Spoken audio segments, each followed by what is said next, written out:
ધવલ પટેલના ચેતર અને અનંત પટેલ પર પ્રહાર છે। ચેતર વસાવા અને અનંત પટેલ અરાજકતા ફેલાવે છે। સાથે જ કહ્યું કે આદિવાસીઓને ગેરમાર્ગે દોરવાનું કામ કરતા હોવાનો પણ આક્ષેપ કર્યો છે।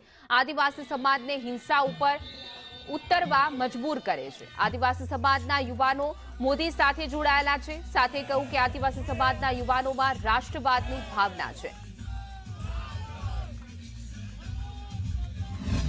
અરાજકતા ફેલાવવા માટે ચૈતર વસાવા અને કોંગ્રેસના વાંસદાના ધારાસભ્ય નેત્રંગ ખાતે જે સભા કરી હતી, આદિવાસીઓને ગેરમાર્ગે દોરવાનો પૂરો પ્રયાસ કર્યો અને આદિવાસીઓ હિંસા પર ઉતરે, નેપાળવાડી કરે, એવા બધા અમારા આદિવાસી સમાજને ગેરમાર્ગે દોરવાનું કામ કર્યું। પણ આજે અમારા આદિવાસી સમાજના યુવાનો મોદી સાહેબ સાથે જોડાયેલો છે, રાષ્ટ્રવાદની ભાવના છે, ત્યારે આ જે કાવતરા આ બે ધારાસભ્ય કરે છે એમાં કોઈ પણ દિવસ આવવાનું નથી। પાસ થઈને અલગ અલગ આવા પ્રોપોગેન્ડા કરે છે, પણ આમની કોઈ પણ વાતમાં આવવાના નથી।